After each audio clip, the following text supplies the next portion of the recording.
So I am general counsel at a company that we heard about a little bit yesterday called EverSafe, but I'm really here wearing two hats, as Surya suggested. I am the former chief of the Elder Abuse Unit, and before that I was chief of the Domestic Violence Unit at the Manhattan DA's office in lovely New York City, where I oversaw elder abuse cases. We prosecuted about 800 elder abuse cases in that county of New York City alone.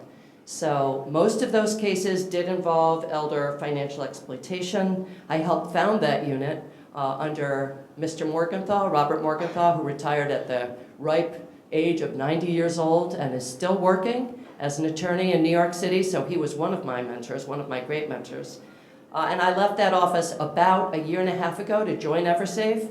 Primarily, I left because of the devastation and sadness I saw from both the victims and adult family members of victims, and from folks like you in financial services. The devastation that they expressed in my office really killed me. It got very wearing.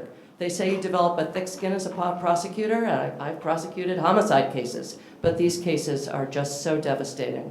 The folks who came in, the victims and their family members, were so racked with, for victims, guilt and shame, and family members just remorse that they hadn't done more to help their family members. And I'm going to start with some statistics, and I know we've heard a lot of statistics today, and I think probably everyone has seen statistics like this.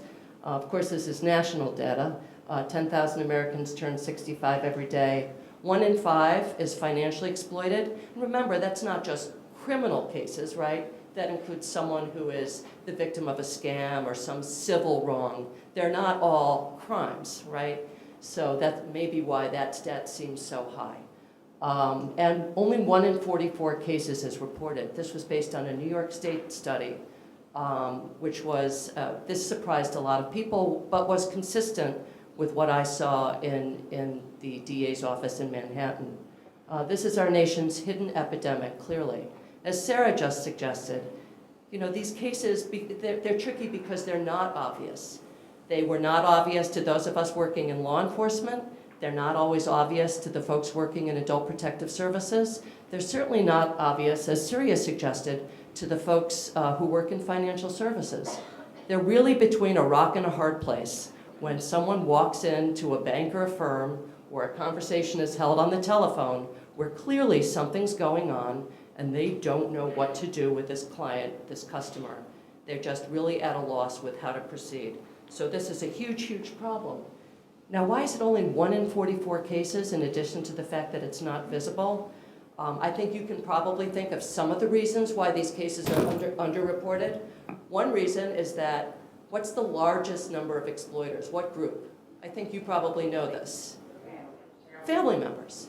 This has really been researched around the country and in some parts of the world as well, and this is what I saw as a prosecutor. Family members are the worst offenders.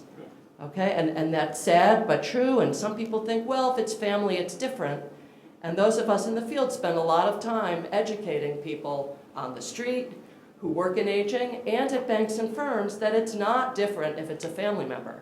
And it sort of brings me back to when I oversaw domestic violence 25 years ago. These cases are not different. There's nothing in the penal law in any state that says there's some affirmative defense or excuse if you're a family member and you steal.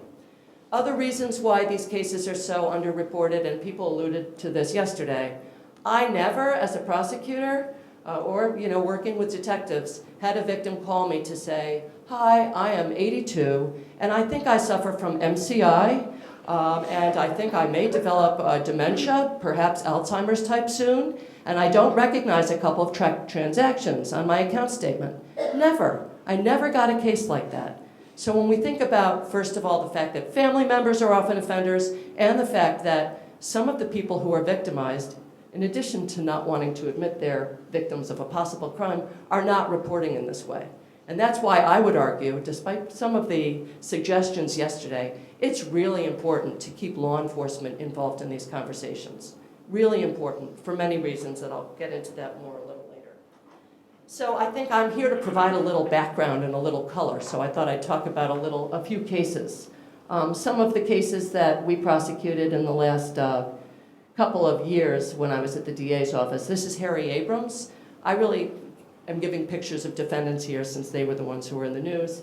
Harry Abrams was such a elderly himself, actually, not so young himself. He stole close to $500,000 from 98-year-old, I'll call him Mr. B, who was one of the longest, one of the attorneys in New York City who had worked the longest. He was still working at 98 years old. Harry Abrams said that Mr. B was like a father to him. They worked in the same office, and when Mr. B broke his hip, Abrams got into his accounts and stole from him. He stole over a couple of years. He stole, as I said, close to $500,000. He started initiating online banking on one of Mr. B's accounts. He transferred some of those accounts into a dormant account that was actually in his ex-wife's name, right? Mr. B's funds to an ex-wife's account that had been dormant for a couple of years. The only problem was that ex-wife was dead, okay? There were all kinds of red flags on this case, but the case wasn't discovered and reported until years after this $500,000 was stolen. We were able to prosecute. He went to jail.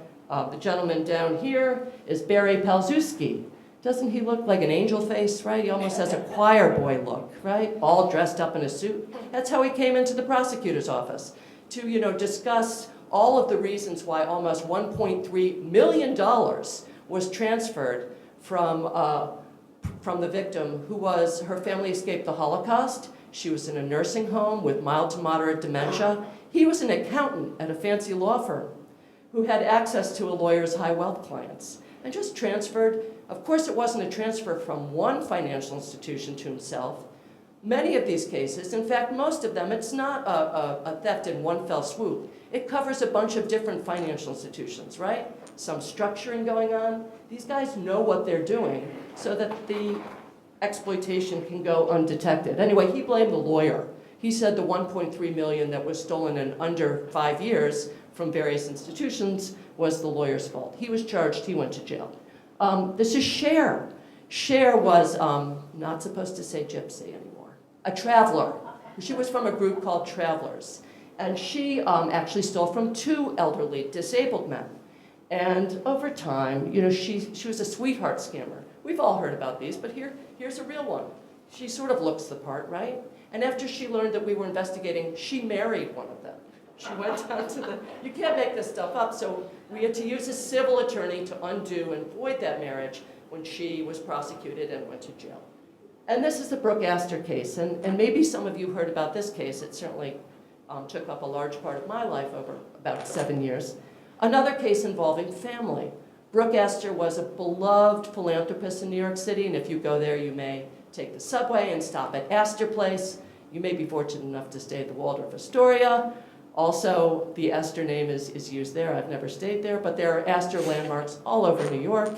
And she was exploited by her own son, and her only son, okay?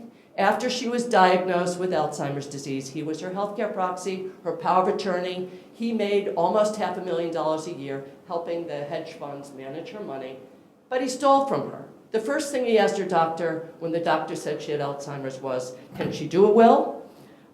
Which was sort of uncharacteristic, and the doctor was worried. Actually, Mrs. Astor's grandson, Philip Marshall, is here today and made some comments yesterday. So the son and the attorney were prosecuted, and both ended up going to jail. It was a sad case, but he stole millions of dollars. He had her sign a codicil to her will when she suffered from Alzheimer's disease that affected $60 million. So these are some of the cases. I'm not going to go through challenges because I think we've all talked about what the challenges are that exist in the financial services world. And I do want to talk a little bit about EverSafe before I finish my 2 minutes here. And I'm not just going to talk about EverSafe because I do want to make the larger point that technology in general can help folks in financial services do their job with enhanced algorithms, with SARS, as Naomi mentioned, with behavioral fraud detection. There's a company, you should check it all out, called BioCatch. They don't just look for trouble with passwords. They look for all kinds of things like how you're using the keyboard, whether you're doing things differently each time you go to the ATM machine, whether your patterns have changed in banking. Mentioning EverSafe for a moment, at the DA's office, I met a gentleman named Howard Tischler, who's here in the audience, who's CEO of EverSafe, who told me a story.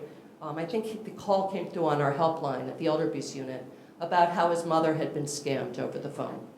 And we couldn't prosecute that case, but I did listen to him and didn't realize that he was a successful technology businessman who had run companies.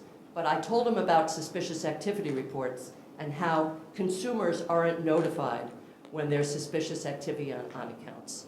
His mother had been sold auto club services when she was about 80 years old, didn't have a driver's license, didn't own a car, was legally blind, and that's how the exploitation started. Then she was scammed by other inappropriate companies. I think she was on a sucker list, which you've heard of. And she was ripped off by a number of these companies, stopped paying her long-term care insurance. And Howard talked to me about what technology could do to serve as a SAR for the consumer. So what we do is we analyze financial transactions daily. We analyze that activity on bank accounts, investment accounts, credit card activity, and the credit report. So there's identity theft monitoring out there, but we do that in addition to analyzing transactions within bank accounts. We download 90 days of activity because we want a KYC, we want to know our customer, which is different as we age, and which I make the suggestion that KYC when you're 20 isn't the same as knowing your customer when they're 70 or 80. We review that and analyze it, and we alert not just the older adult member, but trusted advocates. And if you take anything away from my fast talk here, it's that it takes a team, whether it be a trusted family member or 2 or 3, all your kids, a financial advisor, a trustworthy POA, or a family lawyer. This team can be very helpful in monitoring the older adults' accounts. And having that extra set of eyes involved in looking for the first sign of suspicious activity, I think, at some point down the road, will practically eradicate elder fraud. We're not doing enough of it. Our company does that now. We alert both members and trusted advocates at the first sign of erratic activity. And talking about red flags, I'm not going to go through all of them. I don't have time. You know what the red flags are. We look for different red flags. We have 60+ alerts that will alert on things like issuance of a new ATM card, changes in spending. So maybe the older adult spends $150 per month on food, and that starts to go up incrementally. That could be a homemade, we call it the one for me, one for you syndrome, right? Who's starting to take money for her family, for herself or himself. We look for missed deposits, like a missed pension check. We look for wire transfers, all things that are not particularly common, and I don't want to be ageist, to the aging investor. And we alert both the senior and the senior's trusted advocate. We always recommend that there be more than one, because often it's sometimes that one child who ends up feeling entitled and stealing.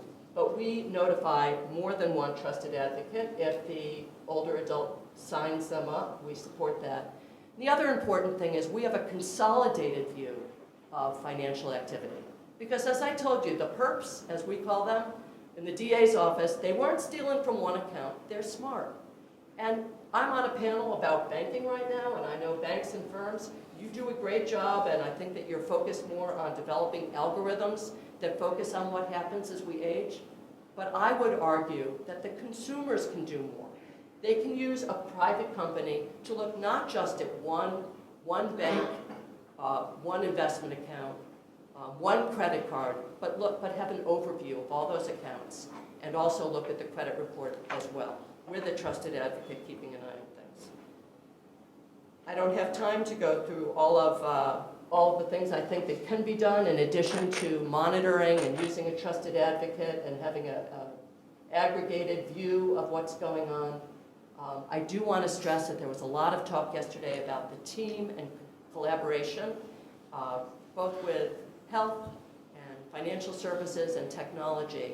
But I do think we have to include, as Mr. Marshall suggested, the older adult himself and herself in the conversation, as well as Adult Protective Services. Kathleen Quinn is here.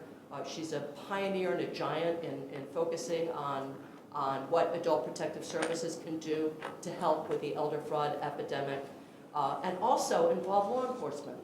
If we just focus on the happy financial health of the older person, if we at the same time don't focus on fraudsters and thieves who are stealing from older people, we're really doing the older adults a disservice. These elder fraud cases have to be taken seriously. Many of them are criminal and are not being prosecuted right now. Lots of cases involving POAs aren't being prosecuted. Lots of cases involving family members aren't being prosecuted. And law enforcement / elder justice folks should be around the table with others to be involved in this conversation about what they're seeing and how everyone can work together on prevention, detection, and then bringing these exploiters to justice. And I thank you very much.